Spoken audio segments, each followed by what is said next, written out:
tentang peraturan atau undang-undang perpajakan dalam sektor pertambangan dari 2009 hingga saat ini. Sebelum itu kami akan memperkenalkan diri, dimulai dari yang sebelah sana.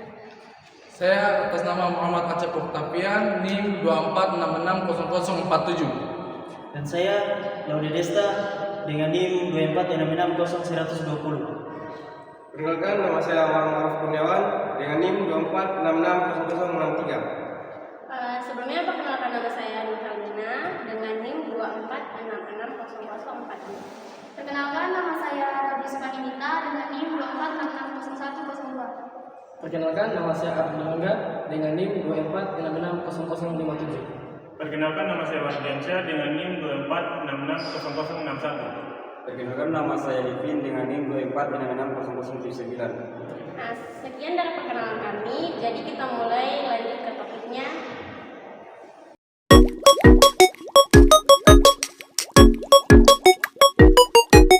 Assalamualaikum warahmatullahi wabarakatuh. Saya akan membacakan poin pertama, yaitu Undang-Undang Nomor 4 Tahun 2009 tentang pertambangan mineral dan batu bara atau Undang-Undang Minerba. Undang-undang ini menjadi tonggak perubahan dasar dalam tata kelola sektor pertambangan di Indonesia.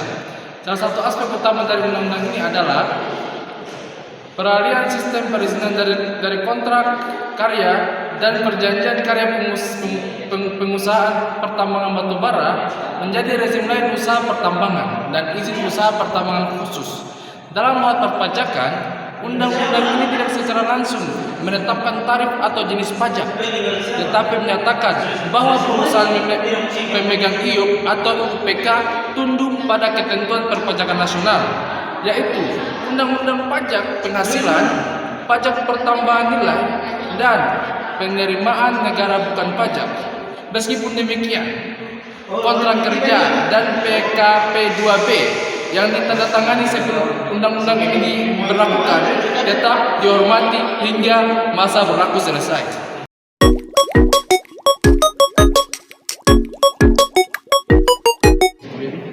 Saya akan menjelaskan tentang peraturan pemerintah nomor 37 tahun 2018 tentang pemberlakuan pajak dan PNBP di bidang usaha pertambangan mineral.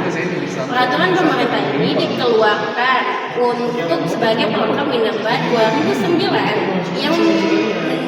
yang digunakan sebagai penjelas bahwa pemberlakuan pajakan dan PNBP di bidang pertambangan mineral itu sangat penting.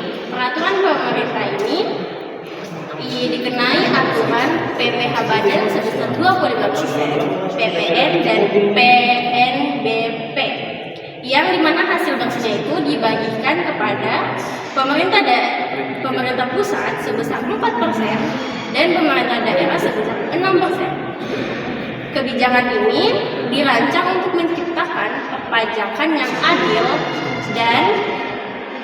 dan transparan.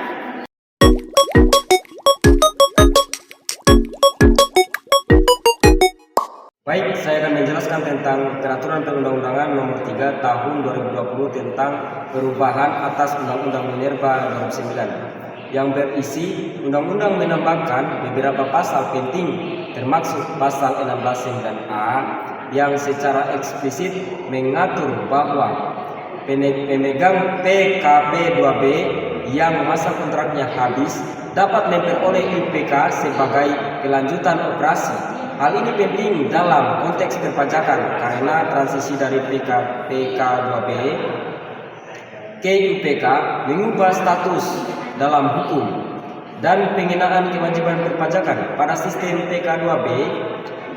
Struktur perpajakan diatur secara kontraktual dan bersifat lex spesialis.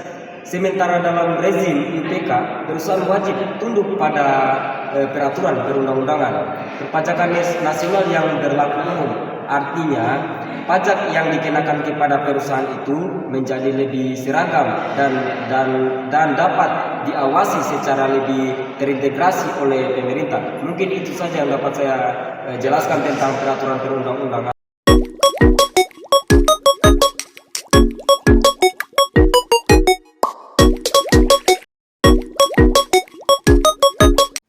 Baik, di sini saya akan membawakan peraturan pemerintah Perundang-undangan Nomor 15 Tahun 2022 tentang perlakuan perpajakan di bidang pertambangan batubara. Peraturan pemerintah ini mengatur perpajakan dan PNBP khusus bagi pemegang IUP dan IUPK perpanjangan PKP 2B di sektor batubara. Pemegang izin dikenakan PPh badan sebesar 22% dan PNBP produksi yang bersifat progresif berdasarkan harga batubara acuan atau HBA. Semakin tinggi HBA, maka semakin tinggi tarif PNBP yang dikenakan. Skema ini bertujuan untuk mengoptimalkan negara pada saat harga sedang turun dan membantu mengelola ketika harga sedang turun. Peraturan pemerintah ini mewajibkan pelaporan dan pelunasan PNBP yang bersifat periodik.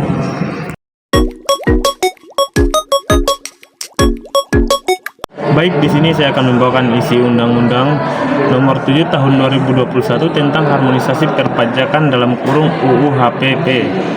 UU HPP ini adalah tonggak penting dalam penyederhanaan dan harmonisasi sistem perpajakan nasional. Beberapa poin yang terdampak langsung ke sektor pertambangan adalah penurunan tarif PPh badan menjadi 22% dari 25%.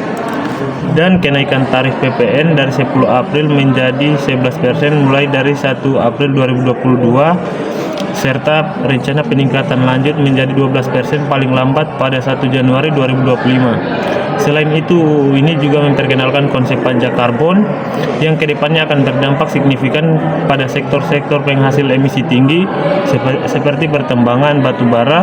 Meskipun penerapan pajak karbon di sektor pertambangan belum sepenuhnya dijalankan secara luas, regulasi ini membuka jalan ke arah itu.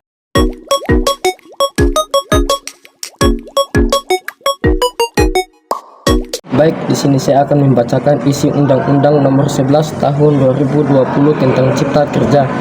Yang dimana Undang-Undang Cipta Kerja ini mengubah beberapa ketentuan dalam Undang-Undang Minerba, termasuk ketentuan penyederhanaan perizinan, penyesuaian ketentuan lingkungan, serta ketentuan terkait tanggung jawab sosial dalam perusahaan.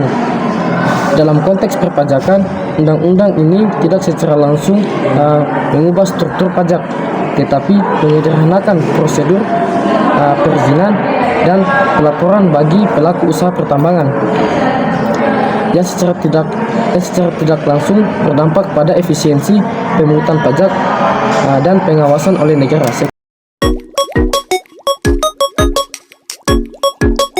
Baik, di sini saya akan menjelaskan tentang Undang-Undang Nomor 2 Tahun 2025 tentang perubahan keempat atas Undang-Undang Minerba.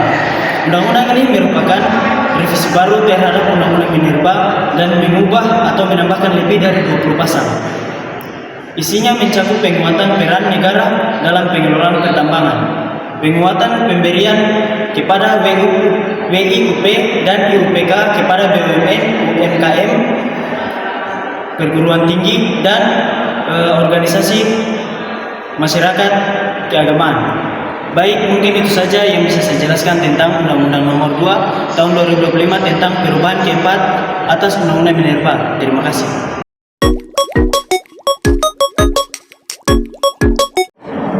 Assalamualaikum warahmatullahi wabarakatuh. Pada kesempatan kali ini saya akan membacakan sebuah isi publik implementasi dan tantangan dalam perpajakan pertambangan. Meskipun regulasi perpajakan pertambangan semakin komprehensif tentang masih muncul terutama dan implementasi dan pengawasan. Kritik datang dari akademisi, LSM,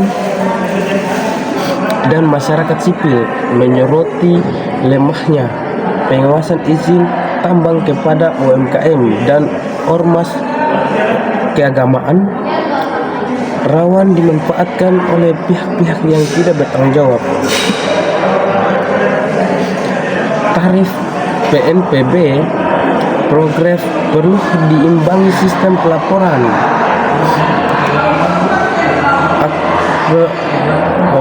pelaporan akurat dan sistem digital real time untuk memantau produksi dan